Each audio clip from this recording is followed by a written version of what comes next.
Assalamualaikum warahmatullahi wabarakatuh. Perkenalkan, nama saya Narsi Febrina dengan NIM 2402033. Di sini saya ingin mengerjakan tugas laporan praktikum yang berjudul Gerak Hikroskopis dan Nasti pada Tumbuhan dengan dosen Cik Salmiati, MPD PhD, Program Studi Agroteknologi di Institut Teknologi Perkebunan Pelalawan Indonesia.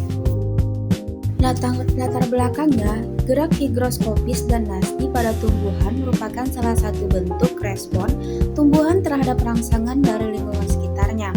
Gerak higroskopis terjadi karena perubahan kadar air pada jaringan tumbuhan, misalnya pada pecahnya buah polong-polongan saat kering. Sementara itu, gerak nasti merupakan gerak bagian tumbuhan yang tidak bergantung pada arah datangnya rangsangan, seperti menutupnya daun putri malu saat disentuh atau membuka dan menutupnya bunga pukul 4. Pemahaman terhadap kedua jenis gerak ini penting karena menunjukkan bahwa tumbuhan meskipun tidak memiliki sistem saraf serta tetap mampu merespon lingkungan melalui mekanisme fisiologis yang kompleks. Praktikum ini bertujuan mengamati contoh gerak higroskopis pada organ tumbuhan kering. Yang kedua, mengamati contoh gerak nasti pada organ tumbuhan hidup. Yang ketiga, menjelaskan perbedaan mekanisme gerak higroskopis dan nasti pada tumbuhan. Alat dan bahan praktikum ini, yang pertama itu ada alat, nampan, yang kedua itu bahan. Bahannya terdapat lembar kerja mahasiswa, bunga pukul 9, putri malu, kacang tanah, cahaya matahari, petai Cina, dan air. Cara kerja praktikum ini, yang pertama, siapkan polong kering, misalnya kacang tanah, petai Cina, atau duri. Nah, yang kedua, letakkan kacang tanah di meja, diamati pembukaannya secara alami akibat perubahan kelembapan udara. Yang ketiga, basahi kacang tanah dengan sekitar air, lalu jemur di bawah cahaya matahari untuk mempercepat pengeringan. Siapkan polong kering, misalnya. Nah, yang keempat itu, amati perubahan bentuk pembukaan kacang tanah yang terjadi. Yang gerak nastinya, siapkan tanaman putri malu atau bunga pukul 9. Sentuh daun atau tangkai putri malu dan amati respon penutupan daun. Yang ketujuh, amati gerak nasti karena cahaya atau fotonasti atau suhu termonasti bila memungkinkan. Yang kedelapan, catat hasil pengamatan pada tabelan.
Pembahasannya dari tabel tersebut, ketika tabel menunjukkan hasil pengamatan tentang gerak higroskopis dan nasti pada tumbuhan.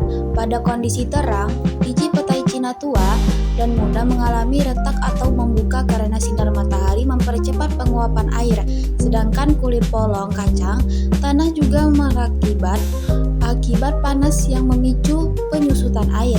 Pada gerak nasti, Putri Malu menunjukkan seismonasti dengan daun menutup saat disentuh, dan bunga pukul 9 menunjukkan fotonasti dengan bunga mekar saat terkena cahaya lalu menutup kembali saat intensitas cahaya menurun.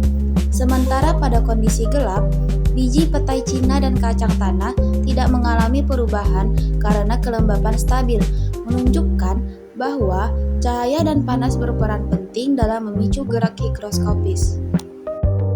Kesimpulannya, ketika tabel menunjukkan hasil pengamatan tentang gerak higroskopis dan nasti pada tumbuhan.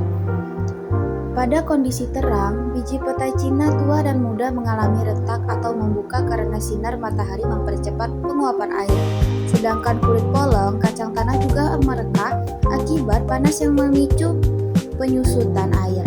Pada gerak nasti, Putri Malu menunjukkan seismonasti dengan daun menutup saat disentuh, dan bunga pukul 9 menunjukkan fotonasti dengan bunga mekar saat terkena cahaya lalu menutup kembali ketika intensitas cahaya menurun. Sementara pada kondisi gelap, biji petai Cina dan kacang tanah tidak mengalami perubahan karena kelembapan stabil. Kesimpulannya, cahaya dan panas berperan penting dalam memicu gerak higroskopis, sedangkan gerak nasti terjadi sebagai respon terhadap rangsangannya luar seperti sentuhan dan cahaya.